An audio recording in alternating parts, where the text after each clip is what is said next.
Who are you when nobody needs anything from you?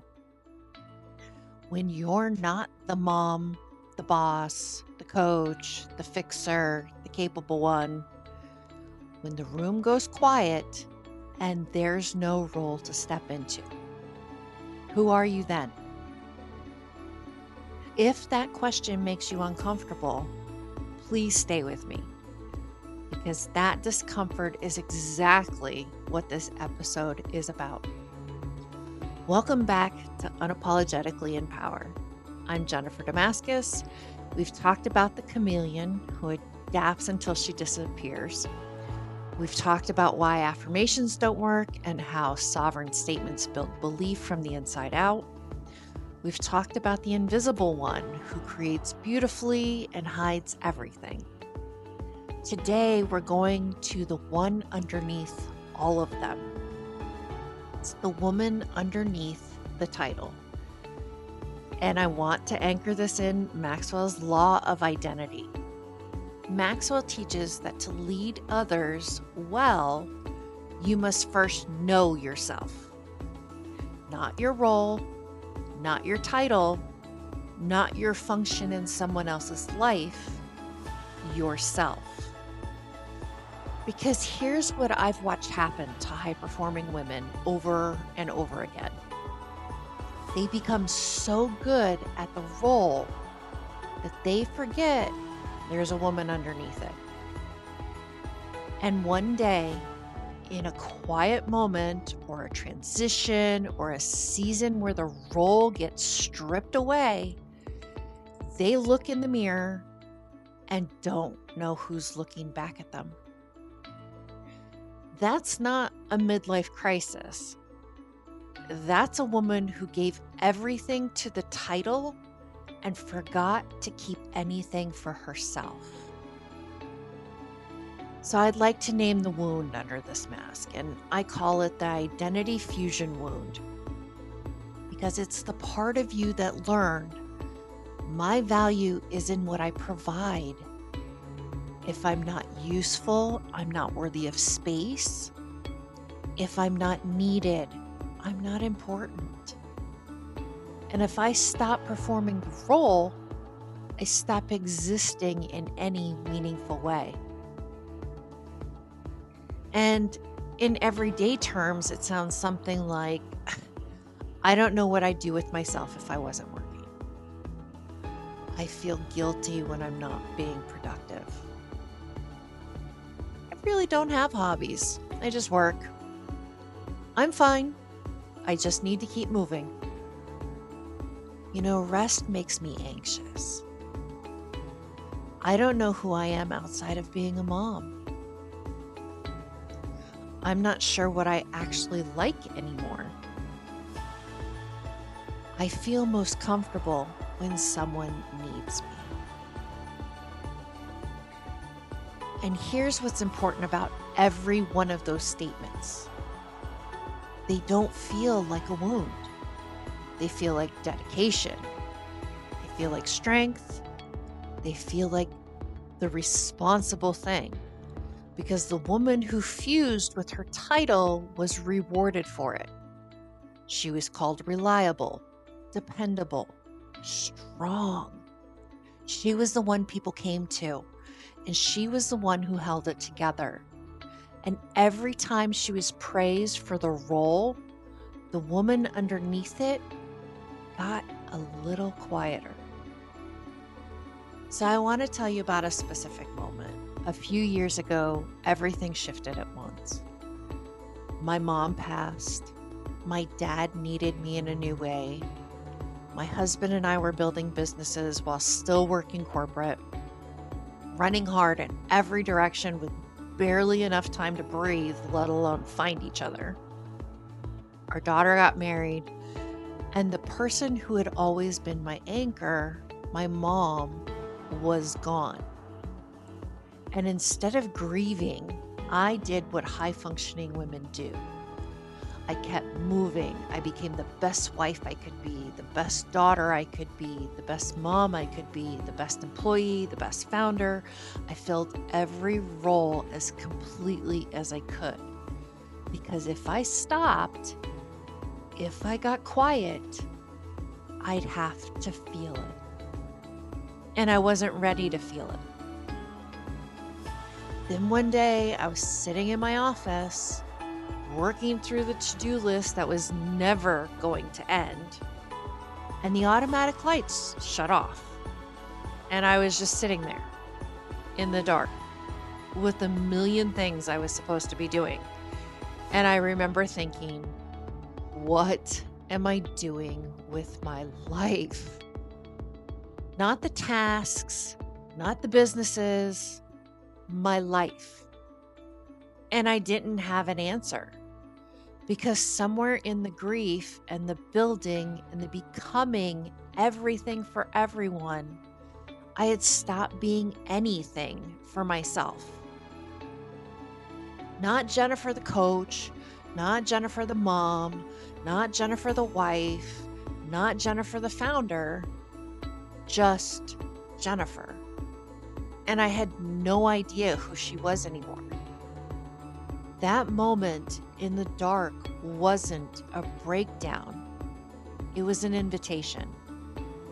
The question was whether I was fully ready to answer it.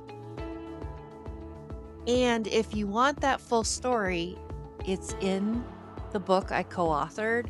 I'll leave the link in the show notes. Now, psychologist Mihaly Csikszentmihalyi, I probably killed his name and I apologize, known for his research on flow states, found something in his broader work on identity and well-being that does not get talked about enough.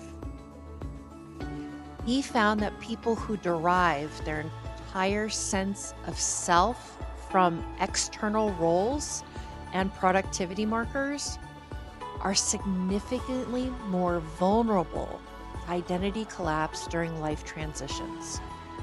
And it's not because they're weak, because they never built what he calls an autotelic self, or an internal identity that exists independent of external validation or function.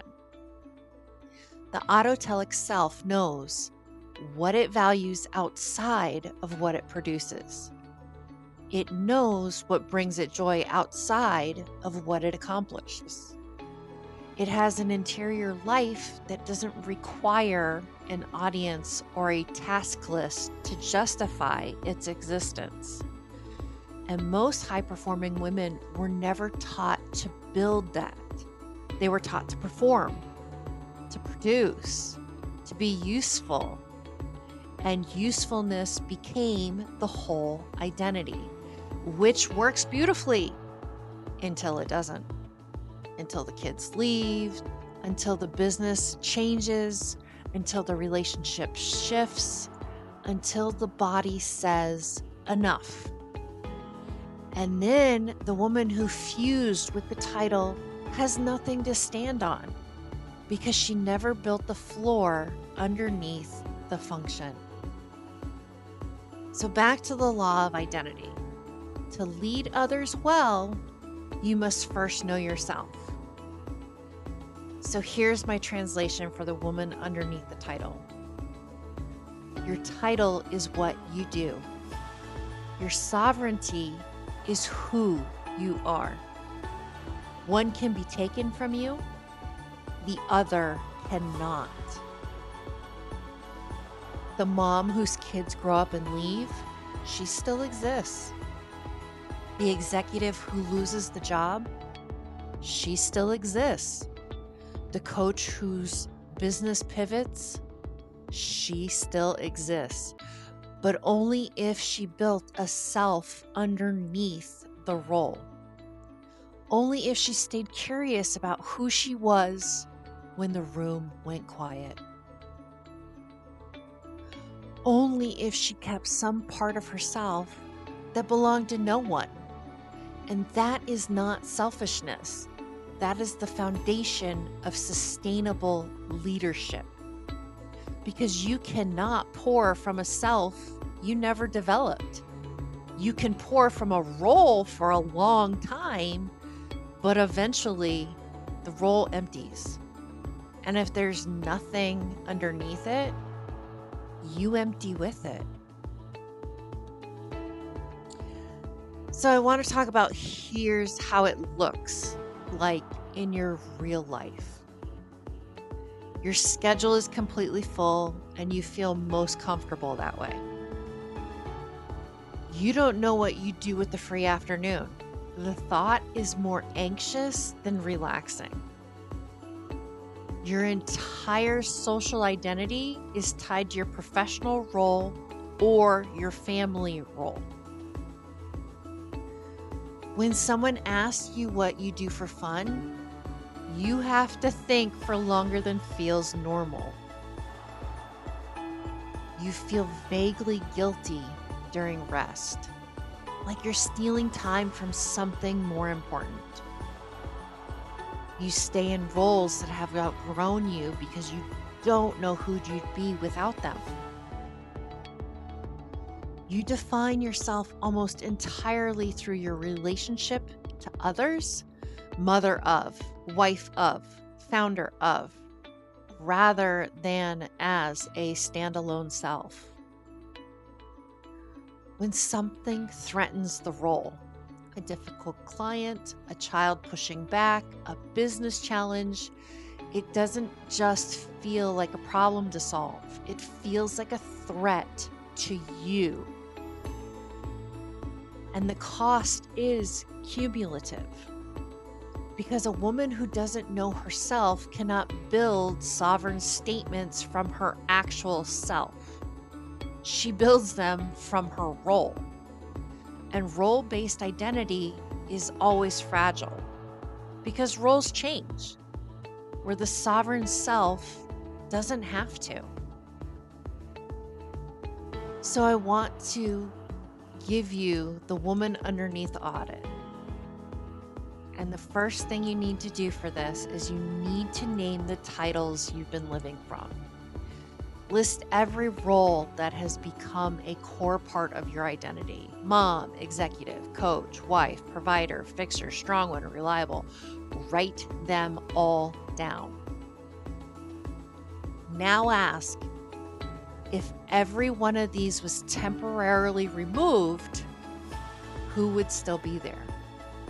And don't answer quickly. Sit with the question. The discomfort is the doorway here. The next thing you need to do is find what belongs only to you and ask yourself, what do I love that has nothing to do with being useful to anyone? What would I do if nobody was watching and nothing was being produced? What did I love before I became this version of myself?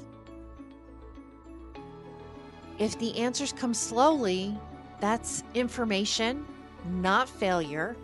It means you've been so deep in the role for so long that the woman underneath needs time to remember she's there.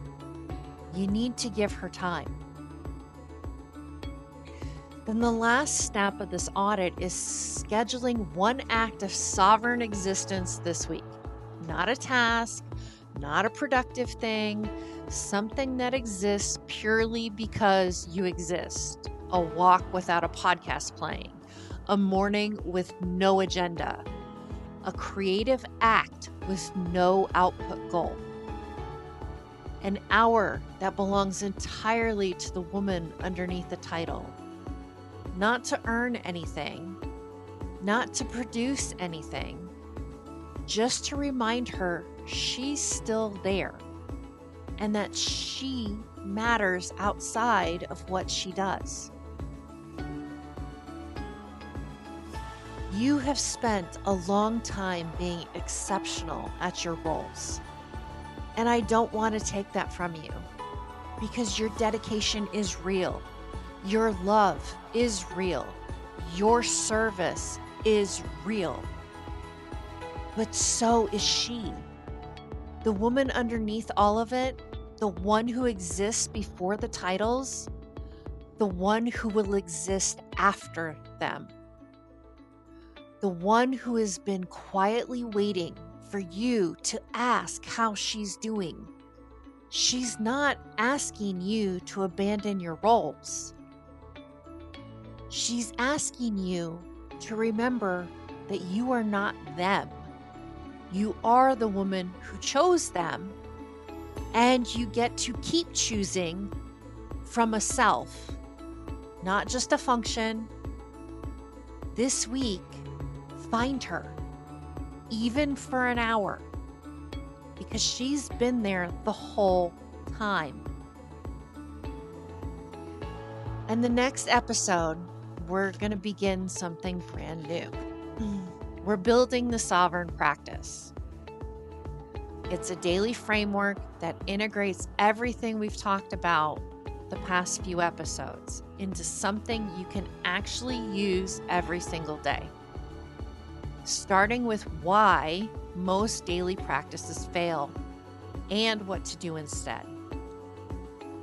That next episode is going to change how you start every morning. And if this episode names something you've been living, the first real step isn't another podcast episode, though I completely appreciate you being here. It's knowing which mask has been running things for you. So I invite you to take the identity mask quiz. I'll leave the link in the show notes. Find out which of the 7 masks is costing you the most right now. That's where you start from. Thank you for being here with me on this episode, and I'll see you in the next one here on Unapologetically in Power.